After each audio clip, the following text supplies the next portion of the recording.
बिस्मिल्लाहिर्रहमानिर्रहीम, अस्सलाम वालेकुम। मैं असदुल्ला खान हूँ। मैं आपको कई दिन से कह रहा हूँ कि तहरीक अदम एतमाद की कहानी गोल हो चुकी है। अपोजिशन की जमातों में डेड लॉक है, कई चीज़ों पर इत्तफाक नहीं हो रहा। मौलाना फजलुर रहमान घबराए हुए हैं, चेहरा उतरा हुआ है, अपसेट हैं। और सबसे ज़्यादा शायद वही अपसेट है क्योंकि सबसे ज़्यादा ख्वाहिश भी उनकी है कि इमरान खान घर चले जाएँ। बाकी लोग तो फिर भी कशमकश का शिकार रहे हैं। और आज बिलावल साहब की बात से वाज़ेह हो गया कि वो पूरे कॉन्फिडेंट नहीं है। बिलावल भुट्टो जरदारी आज नदीम अफजल चंद की जो रिहाइशगाह पर गए, जब उन्होंने शमूलियत इख्तियार करनी थी, तो नदीम अफजल चंद की गुफ्तगू के बाद बिलावल साहब ने जब गुफ्तगू की तो उनसे सवाल किया, एक रिपोर्टर ने उनसे पूछा कि आप कितने कॉन्फिडेंट हैं तहरीक अदम एतमाद की कामयाबी के हवाले से।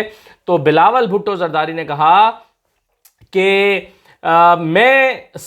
देखें, ये उनका जो एग्जैक्ट जवाब था वो ये था कि देखें, ये एक मुश्किल टास्क है, ये आसान नहीं है, हम अपनी पूरी कोशिश करेंगे।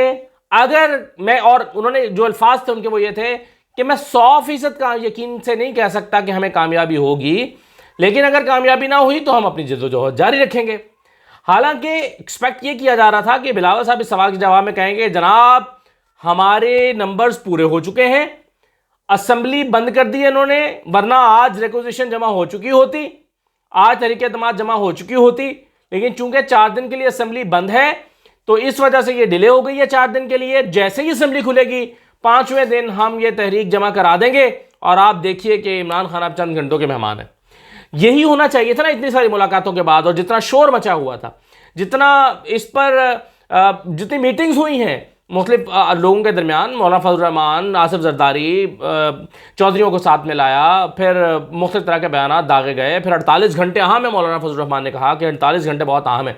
उसके बाद यही होना चाहिए था ना कि बिलावल साहब कहते हैं कि जी बिल्कुल सब चीज़ें तैयार, हमारे नंबर्स पूरे हैं, लोग पूरे हैं और हम जा रहे हैं करने के लिए और इमरान खान हटने जा रहे हैं। ये उन्होंने नहीं कहा। उन्होंने कहा कि ये एक मुश्किल टास्क है, मैं 100% यकीन से नहीं कह सकता, और जब ये हम पेश करेंगे और अगर नाकाम हो गए तो फिर हम अपनी जिद्दोजहद जो जारी रखेंगे। तो बिलावल साहब ने वाज़ेह तौर पर कह दिया कि तहरीक अदम एतमाद के लिए हतमी तैयारी अभी नहीं है। इस बयान का यही मतलब समझ आता है कि हतमी तौर पर तैयार नहीं है, पूरे कॉन्फिडेंट नहीं है। और मैंने आपको परसों की व्लॉग में बताया था कि जो कराची के MNAs के बारे में खदशा जाहिर किया जा रहा था कि वो बिक सकते हैं, उनको बड़ी ऑफर्स मिल सकती हैं, उनको टिकट्स की ऑफर दी जा सकती हैं, उनको पीपल्स पार्टी की तरफ से अच्छे पैसे ऑफर किए जा सकते हैं, ये खदशात जाहिर किए जा रहे थे। तो मैंने आपको बताया था कि इसको मैनेज कर लिया गया है खान की तरफ से, और काफ़ी हद तक वो जो बंदे हैं अपने, वो खान साहब ने उनसे राब्ते करके, उनसे मामला तय करके चीज़ें जो हैं वो कंट्रोल में आ गई हैं। तो अब ये तो हो गया जरदारी साहब का बयान, लेकिन आप दूसरी तरफ हुकूमत को भी देखें। साथ ही साथ जैसे जैसे अपोजिशन के चेहरे उतरे हुए नजर आ रहे हैं, वैसे वैसे हुकूमत के एतमाद में भी इजाफा हो रहा है। और ये नहीं है कि मौलाना फजलुर रहमान का चेहरा उतरने की वजह से बिलावल के हुकूमत के एतमाद में इजाफा हुआ है, या बिलावल के इस बयान की वजह से हुकूमत में एतमाद में इजाफा हुआ है। जाहिर है बैकएंड पे कुछ ऐसी चीज़ें हो रही हैं जिससे नज़र आ रहा है कि अब दोबारा से हुकूमत कॉन्फिडेंस उसने गेन कर लिया है, वो कॉन्फिडेंट हो गई है। मिसाल के तौर पर फवाद चौधरी साहब का बयान देखें, उन्होंने एक ट्वीट किया, उन्होंने कहा कि फजलुर रहमान के 48 घंटे और बिलावल के 5 दिन तो काठ का घोड़ा साबित हुए, लेकिन मैं बता रहा हूं आइंदा हफ्ते में अपोजिशन अपनी तहरीक समेत घरों में वापस चली जाएगी और उनके तमाम दावों से मुकम्मल हवा निकल जाएगी। उन्होंने कहा कि मैं बता रहा हूं कि यह होने जा रहा है, मैं बता रहा हूं कि आइंदा हफ्ते में अपोजिशन अपनी तहरीक समेत घरों में वापस चली जाएगी और उनके तमाम दावों से मुकम्मल हवा निकल जाएगी। वज़ीर-ए-आज़म पाकिस्तान इस्लामी वज़राए ख़ारिजा की कॉन्फ्रेंस के बाद अहम दौरे करेंगे। तो ये कॉन्फिडेंस। और फिर एक और स्क्रीनशॉट किसी ने शेयर किया हुआ था हम न्यूज़ का, जिसमें लिखा हुआ था कि वज़ीर-ए-आज़म नहीं, पहले स्पीकर के खिलाफ अदम एतमाद की तहरीक पेश होगी। और ये 3-4 दिन पहले मैंने अपने सोर्सेज से आपको खबर दे दी थी, और मैंने कहा था कि मौलाना फजलुर रहमान और आसिफ जरदारी की जो मुलाकात हुई है, जिसके बाद मौलाना फजलुर रहमान बाहर आए और चेहरा बड़ा उतरा हुआ था, उसमें मैंने आपको बताया था कि खबर यह है कि जरदारी साहब जो हैं वो चाहते हैं कि पहले स्पीकर के खिलाफ तहरीक अदम एतमाद लाई जाए, असद कैसर के खिलाफ, और बाद में इमरान खान के खिलाफ लाई जाए। लेकिन मौलाना चाहते हैं कि नहीं, पहले इमरान खान के खिलाफ तहरीक अदम एतमाद लाई जाए, उन्हीं को घर भेजा जाए। तो बाहर आकर मौलाना फजलुर रहमान ने कहा भी कि नहीं जी, फैसला हो गया है, पहले इमरान खान को घर भेजा जाएगा, उनके खिलाफ तहरीक अदम एतमाद लाई जाएगी।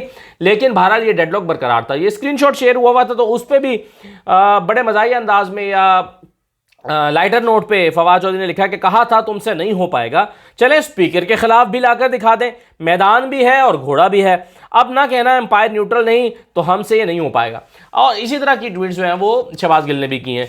तो इससे अंदाज़ा होता है कि हुकूमत ने अपना कॉन्फिडेंस जो है वो वापस गेन कर लिया है, और वो जो एक हिली हुई सी फजा नज़र आ रही थी, या एकदम से एक मोमेंटम बनाया था अपोजिशन ने कि ये शहबाज शरीफ निकले हैं, चौधरियों के घर चले गए हैं, या जरदारी निकले हैं, चौधरियों के घर आ गए हैं, वहाँ से मौलाना फजल रहमान आ गए हैं, फिर ये तीनों की मुलाकातें हो रही हैं, फिर जरदारी और मौलाना फजल रहमान और शहबाज शरीफ मिल रहे हैं, फिर जरदारी और मौलाना फजल रहमान मिल रहे हैं। तो मुख्तलिफ इतनी मीटिंग्स और इतना एक मोमेंटम, एक हाइप बनी कि ऐसा लगा कि वाकई इन्होंने कुछ ना कुछ कर लिया है। लेकिन आहिस्ता आहिस्ता आपने देखा कि वो मोमेंटम वापस चला गया और हुकूमत जो है वो अपना कॉन्फिडेंस गेन कर रही है। तो तहरीक अदम एतमाद जो है वो कहानी गोल ही होती हुई नज़र आ रही है।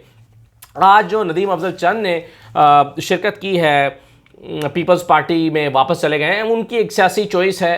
नदीम अफजल चंद अच्छे आदमी हैं, शामिल कुरैशी ने भी उनको अच्छे अल्फाज में याद किया और कहा है कि वो बहुत साफ़ सुथरे आदमी हैं, साफ़ सुथरा उनका हाथ साफ़ सुथरे हैं, और मुझे अफसोस हुआ है और मौका मिलता तो मैं उनको कहता कि वो रीथिंक करें इस अपने फ़ैसले को। लेकिन इंपॉर्टेंट बात यह है कि उनके जो भाई हैं वसीम चंद, उन्होंने आकर ये बयान जारी दिया है, और बयान वीडियो की शक्ल में जारी किया है।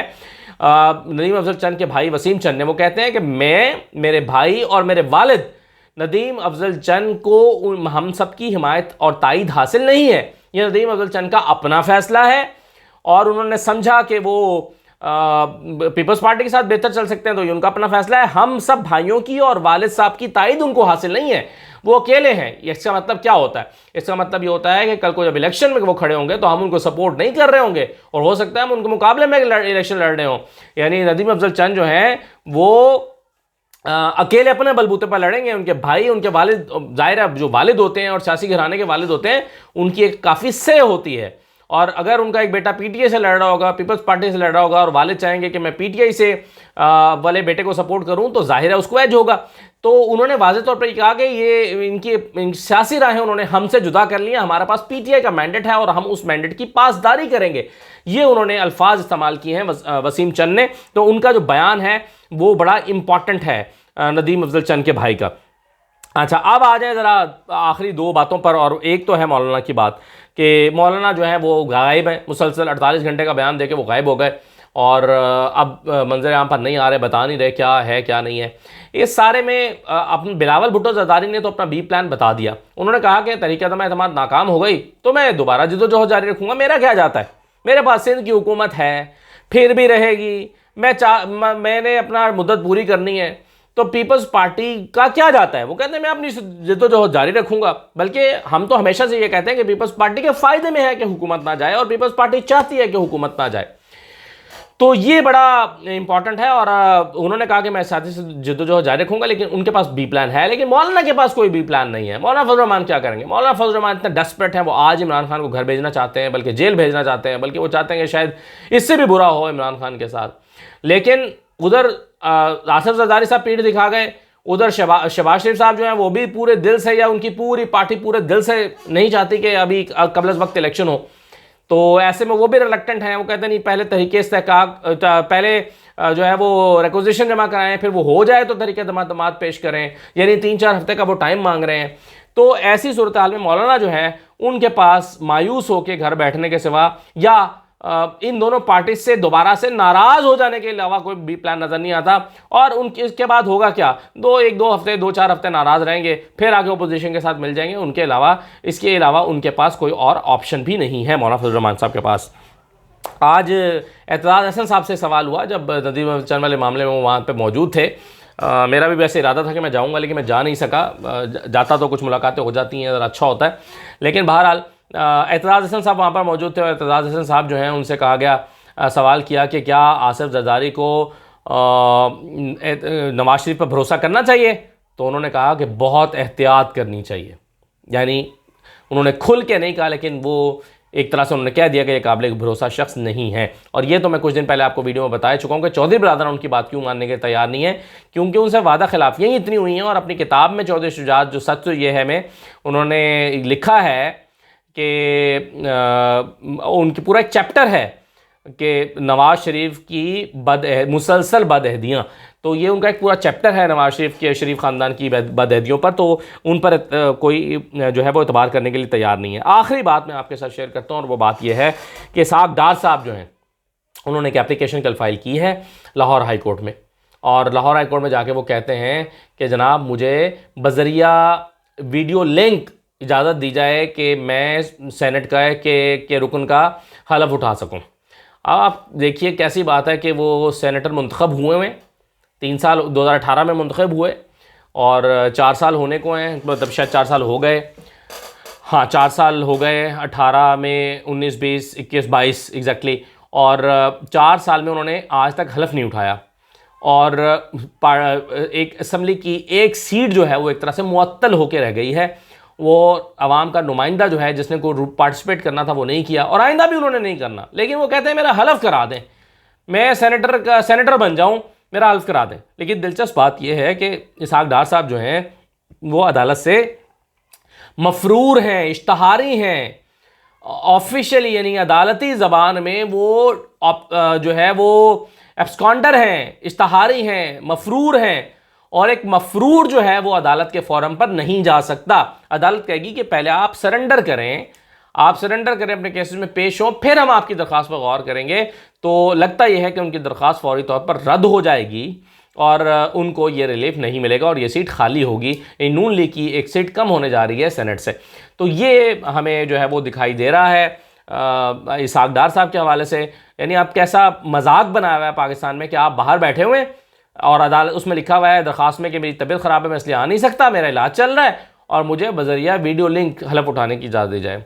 यानी आपने पाकिस्तान को बिल्कुल ही मजाक समझ रखा है। आप सेनेट में ना आएँ, तनख्वाहें आप लेते रहें, हलफ आप ना उठाएं, 4 साल से आप सेनेटर हैं, सीट आप खाली नहीं कर रहे, किसी और को आप आने नहीं दे रहे, आप मल मार के बैठे हुए हैं और आप चाहते हैं कि आप हलफ उठा लें।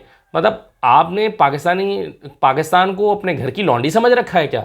पाकिस्तान में जमहूरी निज़ाम को अपना ग़ुलाम समझ रखा है क्या? अजीब व गरीब सी सूरत हाल है और अजीब व गरीब सा जमहूरी रवैया है। इजाज़त दीजिए, अल्लाह हाफ़िज़।